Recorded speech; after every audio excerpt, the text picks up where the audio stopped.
10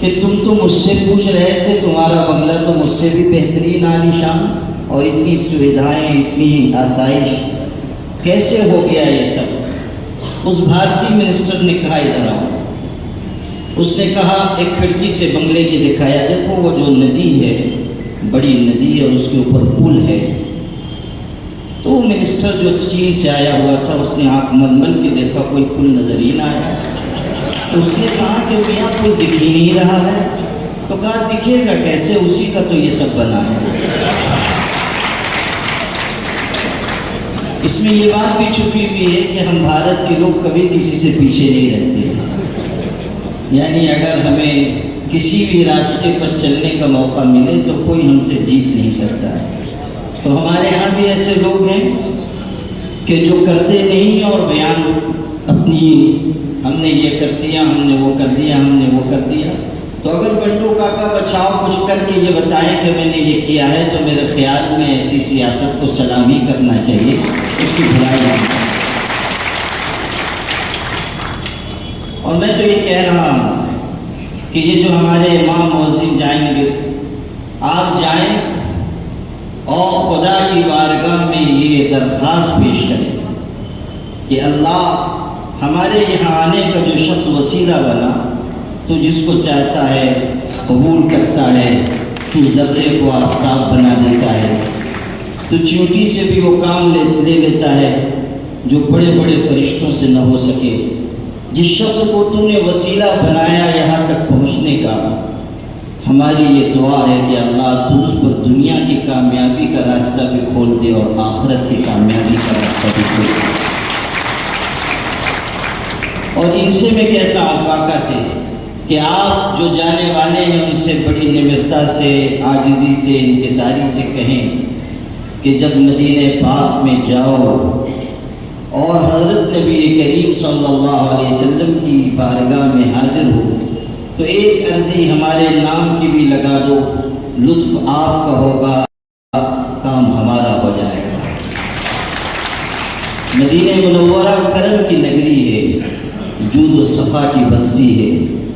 وہاں سے ساری دنیا کو اللہ کے فضل و کرم اور اس کی رحمت کی تقسیم ہوا کرتی ہے. انما انا قاسم واللہ یعطی.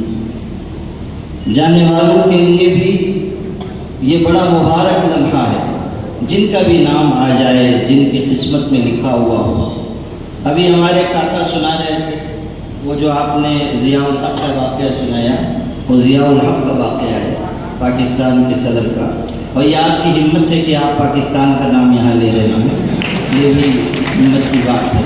ہم لوگ تو ذرا نام لے لیتے ہیں تو بہت سارے لوگوں کو 103 ڈگری بخار چڑھ جاتا ہے. ارے بھائی، ہم تو یہ کہتے ہیں کہ ہم نے اس ملک میں جانے سے خود انکار کیا ہے. ہم نے یہ چاہا کہ ہم اس ملک میں ہیں اور اسی مٹی کا حصہ بنے. اور آج آپ ہماری قسمت وہاں سے جوڑ رہے ہیں. ہماری قسمت تو اس سرزمین سے جڑی ہوئی ہے. انگریزوں کے دور میں ہمارے ایک بزرگ ایک ایسے مجمع میں ایک عالم تقریر کر رہے تھے جہاں ہندو بھی تھے، مسلمان بھی تھے. انہوں نے ڈائس پر آ کر کہا ہم، اور رک گئے. پھر کہا ہم، رک گئے. تیسری دفعہ کہا ہم، رک گئے. لوگوں نے سمجھا کہ آج مولانا کو تقریر یاد نہیں، آگے بھول گئے. تو کچھ لوگ ہنسنے لگے. تب انہوں نے زور دے کر کہا ہم، ہے سے ہندو اور میم سے مسلمان، یہ دونوں جمع ہو تب بنتا ہے ہندوستان. آج جو لوگ اس ملک سے مسلمانوں کو نکالنے کی بات کر رہے ہیں، وہ سمجھ لیں کہ یہ دیوانے کا خواب ہے جو کبھی پورا نہیں ہو سکتا. اور جن جن لوگوں نے یہ خواب دیکھا ہے، مالک ان کی نیا ڈبو دیتا ہے، جیسے کہ ابھی ایودھیا میں ڈوب گئی ہے. اس حقیقت کو یاد رکھیے کہ ہمارا یہ ملک محبتوں کا ملک ہے، اور ہمارا یہ ملک ایک دوسرے کو ساتھ لے کر چلنے کا ملک ہے. میں یہ عرض کر رہا تھا کہ ہمارے کاکا نے بھی سنایا ایک واقعہ. مولانا جلال الدین رومی نے ایک قصہ لکھا ہے، بہت مختصر، ایک شعر میں پوری بات کہتی ہے. فارسی کا شعر ہے. فارسی تو لوگ جانتے نہیں، عام لوگوں کو تو جانے دیجئے علماء کا بھی حال یہ ہے کہ اگر کتاب میں فارسی شعر آ جاتا ہے تو اس کو چھوڑ کے آگے بڑھ جاتے ہیں، لیکن وہ فارسی شعر ہے بڑا خوبصورت۔ انہوں نے لکھا کہ مورے ہوس داشت کے بکاوا رسد، دست بر پائے کبوتر و ناگاہ رسید۔ ایک چیونٹی تھی، اس کے دل میں یہ تمنا پیدا ہوئی کہ میں خانہ کعبہ دیکھوں۔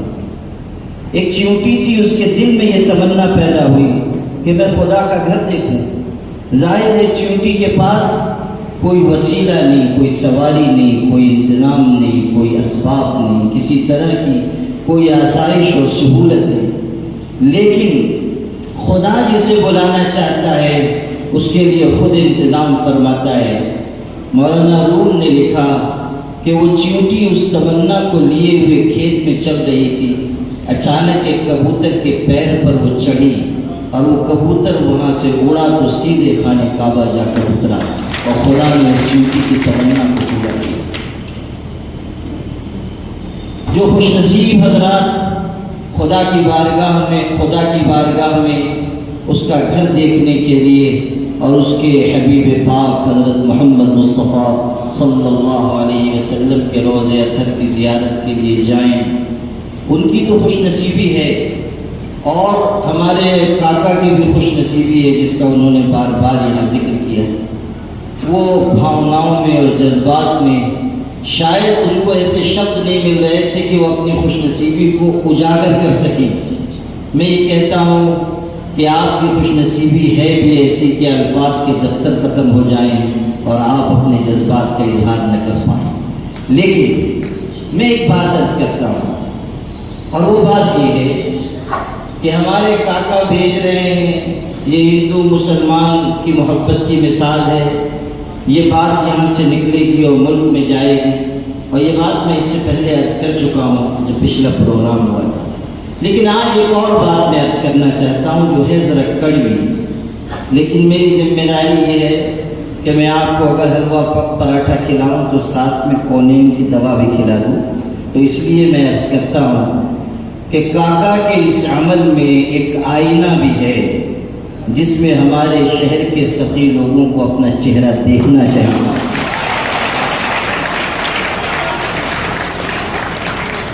اور یہ خیال ہمارے دل میں آنا چاہیے کہ جو لوگ اذان دے رہے ہیں، مسجد کو صاف رکھ رہے ہیں، زندگی بھر نماز پڑھا رہے ہیں، اور تنخواہ کتنی نہایت معمولی۔ میرے والد صاحب، کاکا ایک بات بتاتا ہوں، میرے والد تھے، بہت بڑے عالم تھے، وہ ایک بات کہتے تھے کہ ہمارا حال یہ ہے کہ ہم مسجد میں جو مصلی بچھاتے ہیں محراب میں، وہ نہایت قیمتی ہوتا ہے، جاتے ہیں حج عمرہ کرنے وہاں سے لاتے ہیں بچھا دیتے ہیں، اور جو محراب میں پنکھا لگا ہوتا ہے وہ بھی بہت قیمتی ہوتا ہے، لیکن اس مصلی پر اس پنکھے کے نیچے جو امام ہے اس کو ہم بھول جاتے ہیں۔ یہ ہمارے ذہن میں نہیں رہتا کہ اس امام کی ضرورت نہیں، وہ امام بھی ہماری طرح کا انسان ہے۔ میں آپ سے عرض کرتا ہوں، میں جانتا ہوں ایسے لوگوں کو، ایسے اماموں کو، ایسے مؤذنوں کو کہ بچہ بیمار ہے، ڈاکٹر نے دوا لکھ کر دی ہے، اور وہ نسخہ لے کر بجائے میڈیکل اسٹور پر جانے کے مسجد میں واپس آ گئے اور خدا کی بارگاہ میں ہاتھ اٹھا کر آنسوؤں سے دعا مانگی کہ اللہ میرا بیٹا بیمار ہے، دوا کے لیے میرے پاس انتظام نہیں ہے، تو شافی مطلق ہے، تو اپنے